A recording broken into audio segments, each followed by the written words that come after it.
Welcome to my channel about physiotechnique, robotics and embedded systems. If you're new to this channel and or haven't subscribed yet, please subscribe via the thumbnail in the bottom right corner. Thank you for subscribing. And please also click the bell to get notified about future videos. As you can see, this video is focused on my Raspberry Pi 3B in combination with the PLC PiXtend or PiXtend PLC actually, which is self-built PLC programmable logic control with the Raspberry Pi running a special version of Raspberry Linux, and in my case, or right now, programmed in C. I have been focused on controlling the digital input and digital output, also by means of varying the voltage.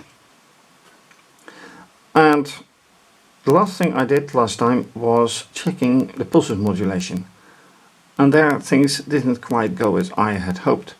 So focus right now is to get more insight in the functioning of the pulsewidth modulation right here. If I can control it in C, or why I can't control it. And that means screencast. As you can see, Tiger VNC, which runs which shows the desktop on the Raspberry Pi. Of course, a camera pointed at the Raspberry Pi, including the PLC, PiXtend.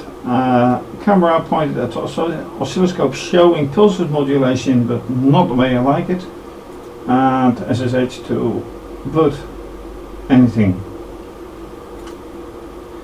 Last time I programmed it to channel 0 and a pulse width of 125. Now there's a problem with it, because when I check with pxdev, the tool that I can measure with without programming anything, I can put it to a full width of 65,000 something without the oscilloscope changing anything at all.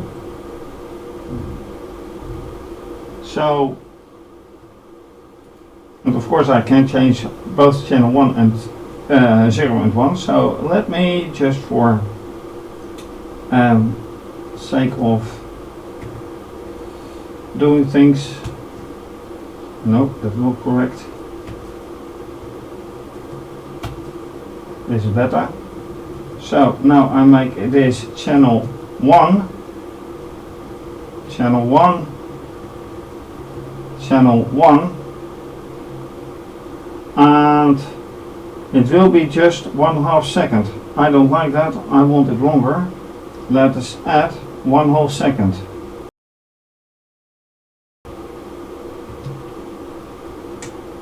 Except that this would be, given the whole width of the signal, 35,000.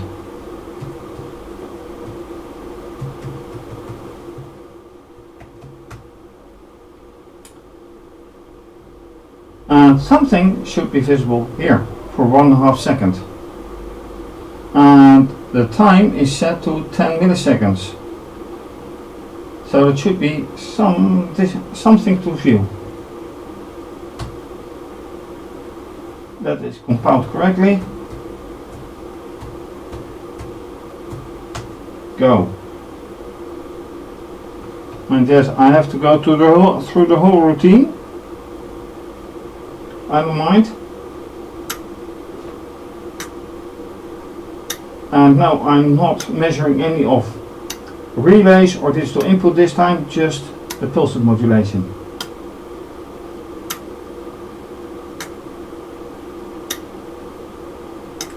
Although you will see the lamps, the LEDs going active and inactive.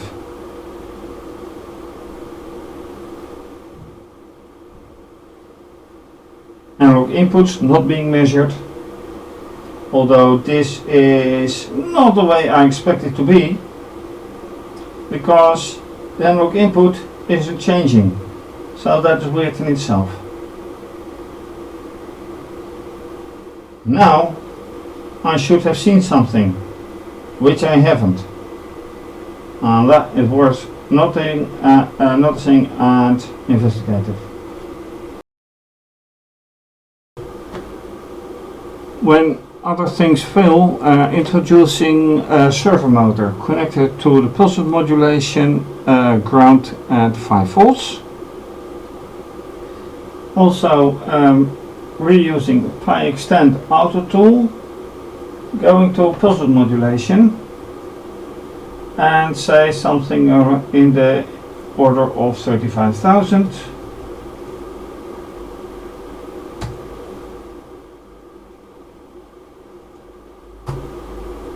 Which it doesn't do for a moment.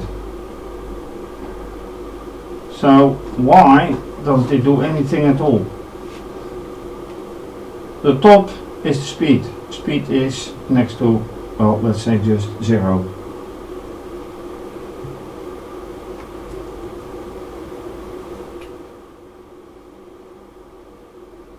Control 0. Okay. Let's say 125.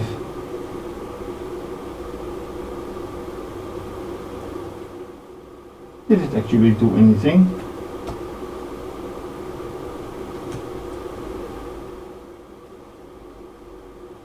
Aha! Now I get a signal change.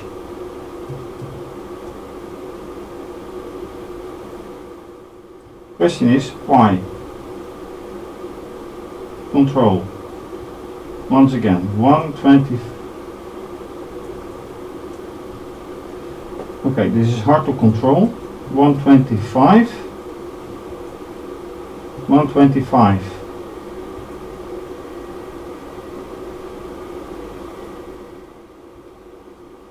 150. 150.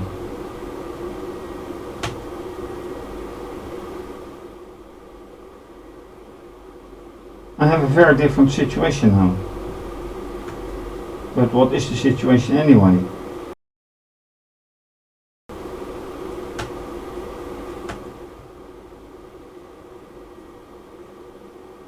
And why do I have here 3 Pulsewidthmodulation controls, while when I go here I have only 2? And it goes positive.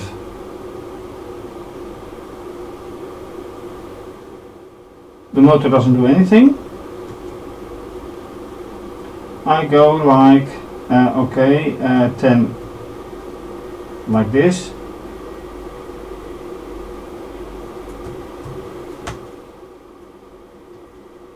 Nothing. I go 500. But I want to see something, which I'm not. So this looked like much more complicated than I had seen, and there is no help in any way that I can see. So let me juggle with it, or try it. So now you can see that it is a little bit different, and in here I have, that is the PiXtend tool, I have set control 0 to 150, 150, and the other to 250 in the control 2, whatever it may be, whatever it may control, empty. Yeah, whatever it may be. Anyway, Pulsewidthmodulation 0, channel 0, 30,000, channel 1, 65,000. It's different. However, looking at the motor, it still doesn't do anything. So if I have to control here something, how do I do it here? Do I have to set some, do I have a Pulsewidthmodulation control 0? Because that is for me totally unclear. How does it work behind or under the water?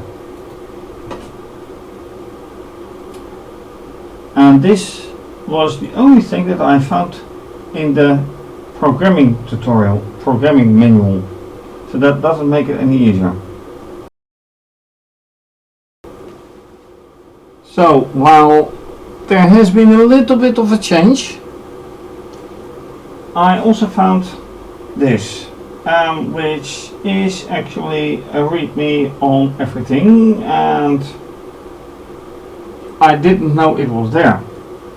And it tells me PiXtend uses the RaspberryPi library, which is very familiar to me, and I have used it on my Raspberry Pi in the past, but I don't know, I don't remember if I've used it in here for this Raspberry Pi, and it takes quite a while. And considering the time for this video, intended for this video, I don't think I can get everything done that I want. So while I want to try out things, I'm going to try first if I can do it. So new tab,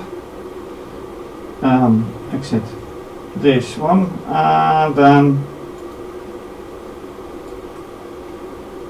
this should be doable because this is just on this system. Paste.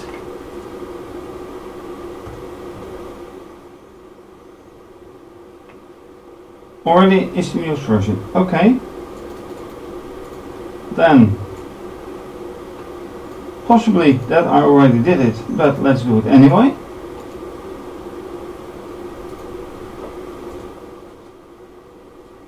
Already exists. It's not empty. I already did it.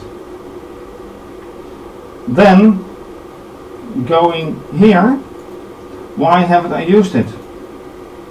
And another thing is, I seem to recall that I have to use RaspberryPi excluding for my compilation. So yeah, see, that's the point. I already did and forgot I did it.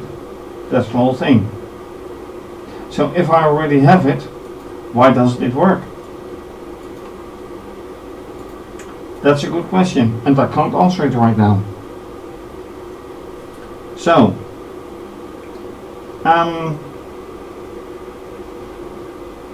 another question is remaining: how and why to address anything else, including the serial port or ports and CAN bus, because those are the remaining things to do. And with these findings and, well, conclusions, I say thank you for watching. If you like this video, please do subscribe to my channel, give the video a thumbs up and click the bell to get notified for new videos. You can also follow me via Twitter and Instagram, and please support via PayPal or become a patron. More information under this video and in the next segment. Also take a look at my website. This is obviously going to be continued. For now, stay safe, have a great day, take care, bye.